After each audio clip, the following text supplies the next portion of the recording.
Hi everyone, so welcome to the next lecture of Animal Development Biology and आज हम पढ़ने वाले हैं मेटामॉर्फोसिस। ठीक है, मेटामॉर्फोसिस का मतलब होता है कि डेवलपमेंटल चेंजेस जो होते हैं, बेसिकली जो डेवलपमेंटल चेंजेस होते हैं जब कोई भी इमेच्योर ऑर्गेनिज्म जो है वो एक सेक्सुअली नेचर फॉर्म में आता है।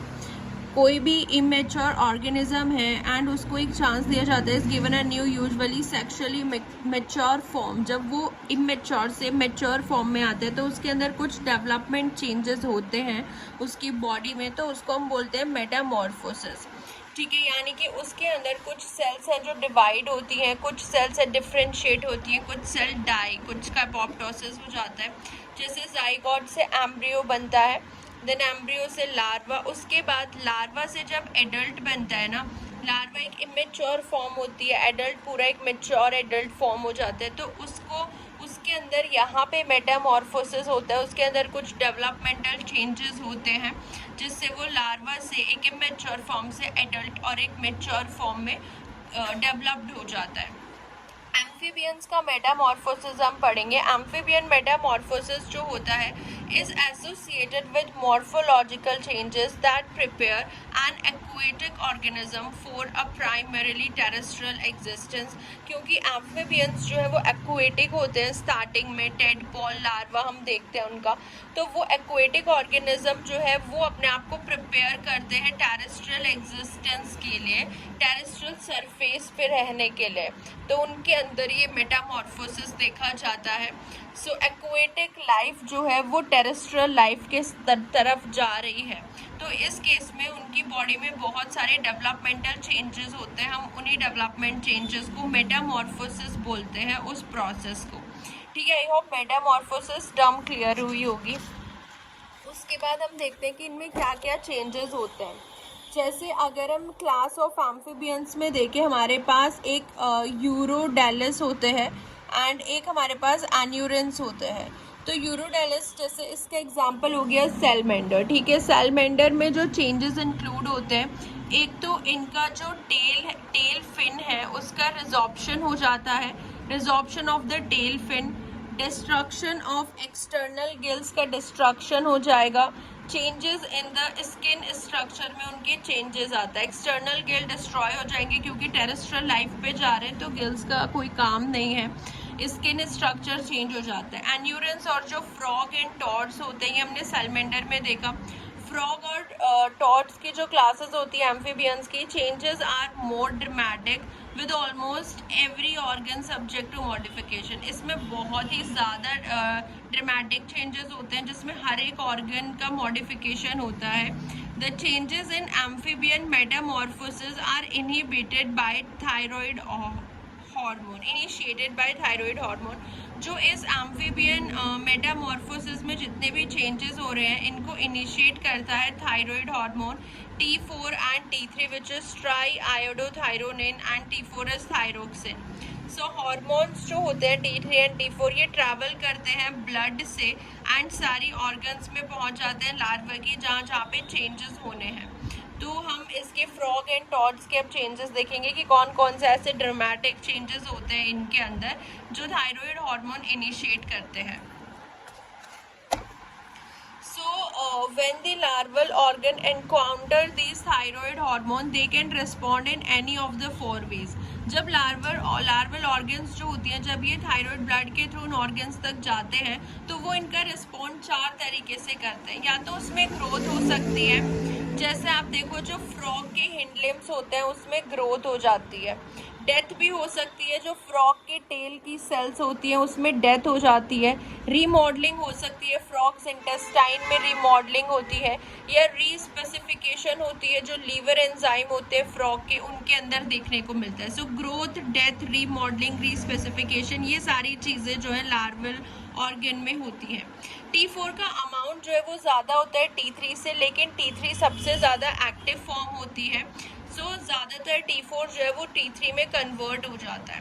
सो द मेटामॉर्फिक चेंजेस जो होते हैं फ्रॉग डेवलपमेंट के, these are brought about by the secretion of hormone thyroxine into the blood by thyroid gland से T4 रिलीज होगा ब्लड में, देन T4 जो है वो कन्वर्ट हो जाता है एक्टिव हार्मोन T3 में, टारगेट टिश्यू में जैसे ही जाएगा वहाँ पे वो T3 में कन्वर्ट हो जाएगा। उसके बाद जो है the degradation of T3 is the, फिर T3 का डिग्रेडेशन भी होता है जब उसका जो फंक्शन है वो कंप्लीट हो जाता है उसका काम, फिर T3 का डिग्रेडेशन भी होता है। तो इस तरीके से जो फ्रॉग जो टॉड्स के लार्वा होते हैं उनके अंदर चेंजेस देखने को मिलते हैं। जैसे इसमें हमें पता है ये टायरोसिन जो हमारे पास होता है मोनोआइडो MIT फॉर्म करता है, मोनोआइडो थायरोसिन, ठीक है, मोनोआइडो थायरोसिन फॉर्म हो जाता है। जब टायरोसिन पे एक आयोडीन लगेगा तो MIT फॉर्म हो जाता है। ऐसे अगर टायरोसिन पे हम 2 आयोडीन लगा दें तो DIT फॉर्म हो जाता है एंड एक MIT और DIT को मिलके T3 बनता है एंड DIT को मिलके T4 बनता है। इसमें 4 आयोडीन होते हैं, इसमें 3 आयोडीन होते हैं, ठीक है। अब ये T4 का स्ट्रक्चर हो गया थायरोक्सिन। इसमें जो है हमारे पास DIT होते हैं, ठीक है, टायरोसिन पे इसमें 4 आयोडीन लगे हुए होते हैं। रिलेटिवली ये इनएक्टिव होता है। T4 जो होता है वो इनएक्टिव होता है। टायरोसिन रोल ये हम हार्मोनल में ऑलरेडी पढ़ चुके हैं। जब आप T3 T4 की सिंथेसिस देखोगे एंडोक्रिनोलॉजी में ये पूरा समझ में आ जाएगा, ठीक है। तो यहाँ पे हमने देखा कि T4 ऐसे फॉर्म हुआ। उसके बाद जो है हमारा T3 भी बनता है, ट्राई आयोडोथायरोनिन, जो कि एक्टिव फॉर्म होता है। उसके बाद टाइप 2 डी आयोडीनेज, T4 से जो T3 में कन्वर्ट होता है वो जो एंजाइम होता है डी आयोडीनेज उसको कन्वर्ट करता है। उसके बाद टाइप 3 डी आयोडीनेज जो होता है वो जो T3 का हमारा एक्टिव फॉर्म होता है T3 का, उसको T2 में कन्वर्ट कर देता है, जो कि डाईआयोडोथायरोनिन हो जाता है इनएक्टिव फॉर्म। क्योंकि T3 का जब काम हो जाएगा उसको हमें T2 में तो कन्वर्ट करना है इनएक्टिव फॉर्म में। देखो T4 जो होता है थायरोक्सिन, टाइप 2 डी आयोडीनेज आया, इसने T4 को T3 में कन्वर्ट किया। T3 अपना काम करेगा एंड कन्वर्ट हो जाएगा T2 में, जो कि इनएक्टिव फॉर्म होगी एंड ये T3 मोस्ट एक्टिव फॉर्म होती है एंड ये अपने बाइंड करती है न्यूक्लियर थायराइड रिसेप्टर्स एंड अपना फंक्शन जो है वो परफॉर्म करती है। बाद में ये T2 में कन्वर्ट हो जाता है, ठीक है, एंड ये जीन एक्सप्रेशन कराएगी। T3 जो है एक्टिवेट टारगेट जीन एक्सप्रेशन। उसके बाद T3 जो है टाइप 3 डीआयोडीनेज से T2 में कन्वर्ट हो जाएगी, जो कि इसकी इनएक्टिव फॉर्म होती है। T3 का कंसंट्रेशन पे भी डिपेंड करता है। जो इसका कॉन्सेप्ट होता है ना, अगर T3 का कंसंट्रेशन हाई होगा तो वो एपोप्टोसिस कराएगा, यानी कि सेल की डेथ कराएगा। Sorry for the background sound, okay, but you can manage it यार। तो T3 कंसंट्रेशन जो होता है, अगर हाई T3 कंसंट्रेशन होते हैं तो एपोप्टोसिस हो जाता है। अगर लो T3 कंसंट्रेशन होगा तो cell division, cell differentiation, cell survival, ये सारी चीज़ें उसको फेस करनी पड़ेंगी। लो T3 कंसंट्रेशन में ये जो प्रोसेसेस होंगे, सेल डिवीजन होगा, differentiation, cell survival and high T3 पे एपोप्टोसिस हो जाता है। ये तो हमने देखा मेटामॉर्फोसिस, किस में देखा, एम्फीबियंस के टॉड्स में हमने देखा एंड सैलेमेंडर में भी हमने देखा, जिसमें 3 चेंजेस हमें देखने को मिले। एंड ये टॉड्स के अंदर था कि इनके हर एक ऑर्गन में जो है डेवलपमेंट होता है और वो थायराइड हार्मोन होता है वो ये डेवलपमेंट जो है इनिशिएट करता है, ठीक है। अब हम बात करते हैं मेटामॉर्फोसिस इन इंसेक्ट्स, ठीक है। इंसेक्ट्स की अगर हम बात करें तो कुछ इंसेक्ट्स ए मेटाबॉलस होते हैं। ए मेटाबॉलस इंसेक्ट्स जो होते हैं डू नॉट शो, वो मेटामॉर्फोसिस नहीं शो करते, उनके अंदर माइनर चेंजेस ही देखने को मिलते हैं, डायरेक्ट प्रोसेस होता है, तो उनके अंदर मेटामॉर्फोसिस नहीं होता। जैसे स्प्रिंग टेल जो होती है सिल्वर फिश में, ठीक है, उसमें ज़्यादा चेंजेस नहीं होते, माइनर चेंजेस होते हैं, तो दे आर ए मेटाबॉलस, ठीक है। उसके बाद कुछ जो हमारे पास होती हैं स्टेजेस इन लाइफ साइकिल की अगर हम बात करें, कुछ स्टेजेस हमारे पास होती हैं इन लाइफ साइकिल। इसी में ए मेटाबॉलस की हम बात कर रहे हैं। इसमें एग होता है, देन यंग होता है एंड देन एडल्ट हो जाता है। सेम स्ट्रक्चर होता है बॉडी का, ज़्यादा चेंजेस नहीं होते हैं। इमेच्योर स्टेज जो होती है, यंग स्टेज, और जो एडल्ट में फॉर्म होता है, मतलब सेम स्ट्रक्चर होता है। इसमें आपको ना ज़्यादा नहीं देखने को मिलेगा, ज़्यादा चेंजेस नहीं होते हैं। हेमी मेटाबॉलस होते हैं जो ग्रेजुअल और पार्शियल मेटामॉर्फोसिस शो करते हैं, थोड़ा बहुत शो कर लेते हैं। स्लोली चेंजेस इसमें अकर होते हैं, जैसे cockroach, grasshopper, mantids, termites, dragonfly, true bug, इन सब में ये हेमी मेटाबॉलस होते हैं। ये मेटामॉर्फोसिस जो है शो करते हैं, बट ग्रेजुअल और पार्शियल मेटामॉर्फोसिस शो करते हैं। इनका जो स्टेज होता है लाइफ साइकिल में, ये एग होता है, उसके बाद निम्फस होता है एंड देन एडल्ट फॉर्म आती है, ठीक है। तो ये एग्जांपल याद रखना, cockroach, grasshopper, mantid, termite, dragonfly and true bug, इनमें ये हेमी मेटाबॉलिस होते हैं। सो हेमी मेटाबॉलिस में भी एग होता है पहले, फिर यंग निम्फ होगा, फिर लेटर निम्फ आता है एंड देन एडल्ट आता है, जैसे कॉकरोचेस में हम देखते हैं। अब आते हैं होलो मेटाबॉलिस, मतलब कंप्लीट मेटामॉर्फोसिस जिसमें होता है, इनमें जो है 4 स्टेजेस होती है, egg, larva, pupa and then adult. Larva जो है वो कम्प्लीटली डिफरेंट होता है एडल्ट से बॉडी फॉर्म में, as well as food habit में लार्वा कम्प्लीटली डिफरेंट होता है। तो इनके अंदर हमें कंप्लीट मेटामॉर्फोसिस देखने को मिलती है, जैसे बटरफ्लाईज, मॉस्किटोज, एंट्स, बीटल्स, बीज एक्सेट्राज, इन सब में, ड्रोसोफिला में, ये सब हमें देखने को मिलता है इंसेक्ट मेटामॉर्फोसिस। अब इसका हार्मोनल कंट्रोल देखते हैं इंसेक्ट मेटामॉर्फोसिस, जो कंप्लीट मेटामॉर्फोसिस जो है शो करते हैं। इनका जो ब्रेन होता है ना, ये होता है इसमें कॉर्पस कार्डियकम। कॉर्पस कार्डियकम जो होता है ये इनका ब्रेन का पार्ट होता है, कॉर्पस कार्डियकम। यहाँ से जो है ये, और एक ये वाला पार्ट होता है corpus allatum. So corpus allatum and corpus cardiacum, corpus cardiacum से ये रिलीज करता है प्रोथोरैकोट्रोपिक हार्मोन पीआईटी, रिलीज और सिक्रेट करता है प्रोथोरैकोट्रोपिक हार्मोन, जो कि एक्ट करता है प्रोथोरैकिक ग्लैंड पे, ठीक है। ये हम ब्रेन से कॉर्पस कार्डियकम रिलीज कर रहा है पीआईटी, प्रोथोरैकोट्रोपिक हार्मोन, एंड वो प्रोथोरैकिक ग्लैंड पे एक्ट करता है, वहाँ से वो रिलीज करता है एक्डाइसिन, ठीक है। उसके बाद कॉर्पस एलिटम जो होता है वो सिक्रेट करता है juvenile hormone JH. Juvenile hormone जो होता है जेएच रिसेप्टर कॉम्प्लेक्स बनाता है अपना, जुवेनाइल हार्मोन रिसेप्टर के साथ बाइंड करेगा एंड कॉम्प्लेक्स बनाएगा, एंड एक हमारा यहाँ पे एक्डाइसन आ जाता है। एक्डाइसन जो होता है ये अपने मॉडिफाइड हो जाता है एक्टिव फॉर्म में 20 हाइड्रोक्सी एक्डाइसन, 20 हाइड्रोक्सी एक्डाइसन। तो ये 2 चीज़ें याद रखनी, एक जो एक्डाइसन आ रहा है एंड एक जो जुवेनाइल हार्मोन एंड रिसेप्टर का कॉम्प्लेक्स आ रहा है। सो अब हम देखते हैं लार्वा, प्यूपा और एडल्ट में ऐसा क्या होता है। लार्वा के अंदर जो जुवेनाइल हार्मोन होता है ना, उसका कंसंट्रेशन हाई होता है लार्वा के अंदर, एंड 20 हाइड्रोक्सी एक्डाइसन जो है वो कम होता है। देन प्यूपा में जुवेनाइल हार्मोन भी मिनिमम होता है एंड 20 हाइड्रोक्सी एक्डाइसन भी मिनिमम होता है।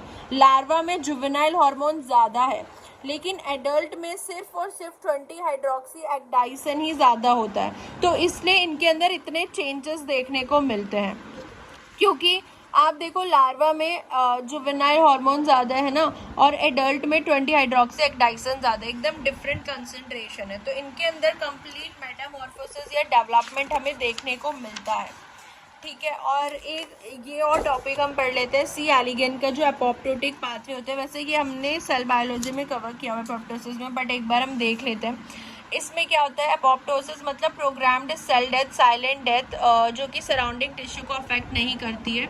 ये कैस्पेसिस परफॉर्म करते हैं, कैस्पेसिस एंजाइम जो साइटोसॉल एंड न्यूक्लियस में प्रेजेंट होते हैं। सी एलिगेंस जो निमेटोड होते हैं, इनके पास एक सेड4 प्रोटीन होता है, जो कि एक प्रोटीएज एक्टिवेटिंग फैक्टर होता है, यानी कि ये एक प्रोटीएज को एक्टिवेट करता है, that it will activate a protease जो कि होता है सेड3। सेड4 प्रोटीन एक्टिवेट करता है सेड3 को, ठीक है। तो सेड3 जो होता है ये प्रोटीएज होता है एंड ये सेल डिवीजन इवेंट को इनिशिएट करता है सेड3। सेड9 जो होता है वो सेड4 का इनिबिटर होता है एंड सेड9 को इनहिबिट करता है EGL1। तो चलो अब हम ये सीक्वेंस देखते हैं। देखो EGL1 होगा जो सेड9 को इनहिबिट कर रहा होगा, सेड9 इनहिबिट करता है सेड4 को, सेड4 एक्टिवेट करता है सेड3 को, एंड सेड3 जो है वो एपोप्टोसिस कराता है, एपोप्टोसिस इंड्यूस्ड। तो सेड4 एंड सेड3 एपोप्टोसिस इंड्यूस। अगर मान लो लॉस ऑफ फंक्शन हो जाए CDE9, अगर CED9 का लॉस ऑफ फंक्शन हो जाए, ये काम नहीं करेगा, तो सेड4 हमेशा एक्टिव होगा, सेड3 एक्टिव होगा, एपोप्टोसिस होती रहेगी, यानी कि एक्सेस एपोप्टोसिस हो जाएगी, सेल डेथ हो जाएगी। सेड9 इनहिबिट करता है सेड4 को, देन सेड4 सेड3 को एक्टिव करता है, EGL1 इनहिबिट करता है सेड9 को। अगर मान लो सेड9 में गेन ऑफ फंक्शन हो जाए तो सेड4 हमेशा इनहिबिट रहेगा, तो इसलिए इसमें सेल ग्रोथ होती रहेगी, कोई एपोप्टोसिस नहीं होगी, एक्सटेंसिव सेल प्रोलिफरेशन हो जाएगा। ओके, सो इसमें यही है, दिस इज। चलो एक क्वेश्चन भी कर लेते हैं। जो SED9 जीन है appear to be a binary switch that regulates cellular survival and apoptosis is nematode. Considering that SED9 protein bind and inactivate करता है SED4 को, विच ऑफ द फॉलोइंग इनमें से कौन सा अपोप्टोसिस करा सकता है, हमें ये देखना है। अगर देखो SED9 का एक्टिवेशन हो जाए, SED9 का अगर एक्टिवेशन हो जाए तो SED9 तो SED4 को इनिबिट कर देगा ना, और अगर SED4 काम नहीं कर रहा तो SED3 भी काम नहीं करेगा और अपोप्टोसिस नहीं होगी, इस केस में तो नहीं होगी। अगर SED3 का देखो SED3 का लॉस ऑफ फंक्शन हो जाए, जो अपोप्टोसिस करा रहा है उसका ही लॉस ऑफ फंक्शन हो जाए, इसमें भी अपोप्टोसिस नहीं होगी। अगर SED9 का लॉस ऑफ फंक्शन हो जाए तो SED4 एक्टिव होगा, SED4 एक्टिव है तो SED3 एक्टिव होगा एंड अपोप्टोसिस कराएगा, तो इस केस में अपोप्टोसिस होगा। अगर SED3 जीन का लॉस ऑफ फंक्शन हो जाए, SED3 जो अपोप्टोसिस करा रहा है उसके लॉस ऑफ फंक्शन जो सेम ऑप्शन हो गए तो ठीक है, और अपोप्टोसिस नहीं होगी। तो ये सीक्वेंस में याद रखना, EGL1 इनिबिट करता है SED9, SED9 इनिबिट करता है SED4 and then SED4 activate करता है SED3 को, जो कि अपोप्टोसिस इंड्यूस कराता है। तो ये था हमारा C एलिगेंस के अंदर जो था अपोप्टोसिस, ठीक है। उसके बाद हम बात करेंगे dosage compensation and then lampbrush chromosome and syncytial specification, इसी में ही कवर कर लेते हैं इसी वीडियो में। सो डोसेज कंपेंसेशन, जो एक्स लिंक्ड जीन होती है, हर एक मैकेनिज्म अलग होता है एडजस्ट करने का। जो अनइक्वल डोसेज होता है एक्स लिंक्ड जीन का मेल और फीमेल में, क्योंकि फीमेल में 2 एक्स होते हैं, एक में सिंगल एक्स होता है, तो सब अलग अलग मैकेनिज्म यूज़ करते हैं उस चीज़ को मतलब कंपेंसेट करने के लिए एक्स डोज को। जैसे ड्रोसोफिला में क्या होता है, फीमेल के पास दो एक्स होते हैं, तो मेल में क्या होता है, एक्स क्रोमोसोम का ट्रांसक्रिप्शन हो जाता है मेल में और वो 2 फोल्ड इंक्रीज हो जाता है, तो इसके इक्वल हो जाता है। सी एलिगेंस में क्या हो जाता है, एक्स क्रोमोसोम का लेवल इसमें रिड्यूस हो जाता है, level of x chromosome expression female में रिड्यूस हो जाता है सी एलिगेंस में। तो इस तरीके से ये जो है कंपेंसेट कर लेते हैं। मैमल में एक्स क्रोमोसोम इनएक्टिव ही हो जाता है एक्स क्रोमोसोम, एंड ये जो इनएक्टिवेटेड एक्स क्रोमोसोम है ये एज अ बार बॉडी हमें दिखाई देता है। इसके ऊपर तो I have made a different video, but हम इसमें भी एक बार देख लेते हैं। जो रैंडम प्रोसेस होता है, one of the x chromosome जो है वो कंडेंस हो जाता है। एक्स क्रोमोसोम इनएक्टिवेशन सेंटर होता है, यहाँ पे दोनों एक्स क्रोमोसोम पे होता है XIC, x chromosome inactivation centre. तो इसमें क्या होता है, दोनों एक्स क्रोमोसोम पे इसमें डिफरेंट जीन भी प्रेजेंट होते हैं। एक्स क्रोमोसोम इनएक्टिवेशन सेंटर पे हम 2 जीन का इसमें पढ़ते हैं। एक हमारे पास होता है ZIST एंड T6 जीन होता है, ZIST एंड T6। T6 क्या करता है, अपना RNA बनाता है जो कि नॉन कोडिंग होता है T6। सबसे पहले यहाँ पे एक RNF ब्लॉक फैक्टर आता है, उसकी साइट जो है ZIST पे होती है। प्रोमोटर RNF ब्लॉकिंग फैक्टर आता है यहाँ पे, ZIST को ये क्या कर देता है, ब्लॉक कर देता है। ZIST प्रोमोटर से बाइंड करेगा and ZIST and T6 gene एक दूसरे के कॉम्प्लीमेंट्री होते हैं। सो ये RNF रिप्रेसर होता है, RNF फैक्टर ZIST के प्रोमोटर पे आके बाइंड करेगा, तो इस केस में T6 अपना RNA बनाएगा जो कि नॉन कोडिंग होता है RNA। ये इंटरैक्ट करता है all over the x chromosome and इस पूरे एक्स क्रोमोसोम पे ये मतलब पूरे एक्स क्रोमोसोम को कवर कर देगा। जहाँ पे T6 RNA बन रहा होता है पूरे एक्स क्रोमोसोम को कवर कर देगा एंड इसमें हिस्टोन मॉडिफिकेशन करा देता है।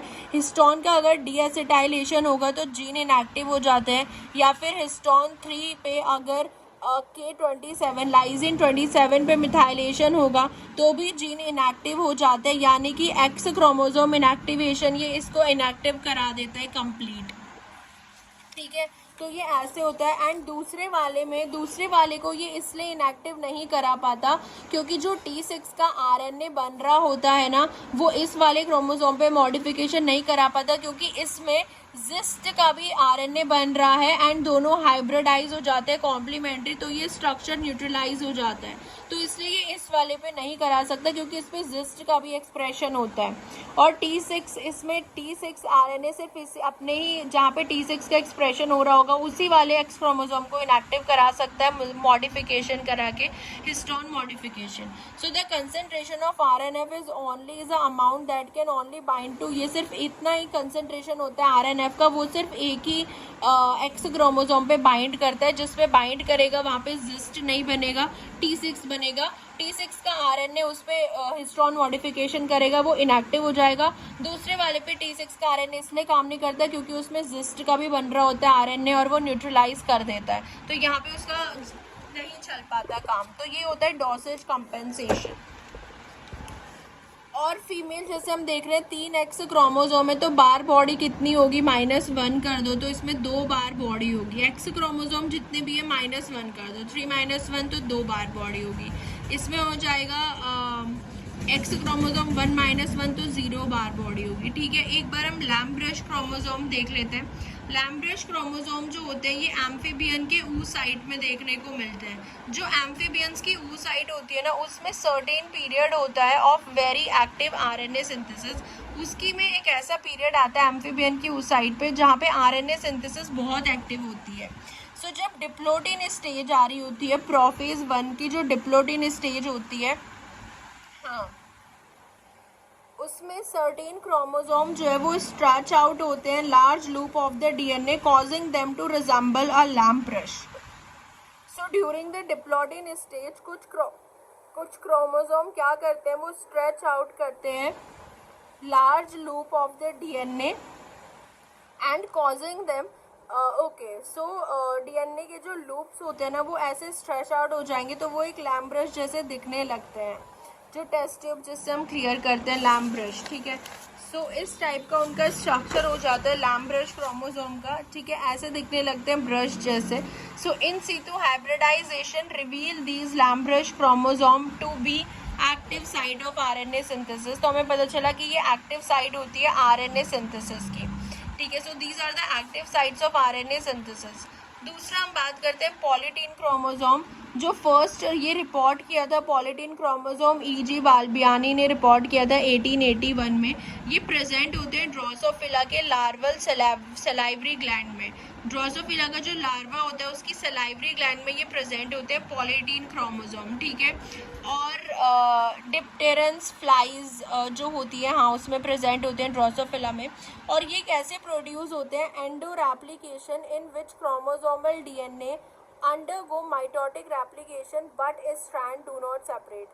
यानी कि ये तब प्रोड्यूस होते हैं जिसमें जो क्रोमोसोमल DNA उसको रेप्लिकेशन तो हो रहा है, माइटोसिस तो हो रहा है, बट स्ट्रैंड जो है वो सेपरेट नहीं हो रहे हैं। They are produced when repeated round of DNA replication होता है बिना सेल डिवीजन के। बस रेप्लिकेट हुए जा रहे हैं लेकिन सेल डिवाइड नहीं हो रही है, तो एक जायंट क्रोमोसोम हमारा बन जाता है इस केस में। तो इसको हम बोलते हैं पॉलीटीन क्रोमोसोम। इस तरीके का मतलब इसमें क्या होता है ना, सिर्फ रेप्लिकेशन हो रहा है लेकिन ये डिवाइड नहीं हो रहा है। तो इस तरीके का ये जायंट क्रोमोसोम फॉर्म हो जाएगा। मल्टीपल रेप्लिकेशन होती है, कोई सेल डिवीजन नहीं होता, कोई सेपरेशन नहीं होता, तो वो एक साथ स्टिक हुए रहते हैं, तो उसको हम बोलते हैं पॉलीटीन क्रोमोसोम। सो पॉलीटीन क्रोमोसोम ड्रोसोफिला में होते हैं। लैम्ब्रश क्रोमोसोम जो होते हैं वो एम्फीबियंस के ऊ साइट में मिलते हैं जहाँ पे RNA सिंथेसिस हो रहा होता है। ठीक है, देखो हमने स्पेसिफिकेशन पढ़ा था ऑटोसोमल एंड कंडीशनल। एक हमने पढ़ा था सिनकाइटियल स्पेसिफिकेशन, जो मैंने बोला था कि ड्रोसोफिला में कवर करेंगे। तो अब हम सिनकाइटियल स्पेसिफिकेशन पढ़ते हैं जो इंसेक्ट्स में होता है। और जैसे हमने देखा कंडीशनल जो होता है वो वर्टिब्रेट्स में होता है एंड इनवर्टिब्रेट्स में ऑटोनोमस होता है। ऐसे सिनकाइटियल जो है वो इंसेक्ट्स में होता है। इसमें क्या होता है ना, जो साइटोप्लाज्मिक रीजन होते हैं उसमें इंटरैक्शन होता है सेलुलराइजेशन से पहले, interaction between cytoplasmic region. Morphogenic gradient जो इसका होता है वो साइटोसोल में ही प्रेजेंट होता है।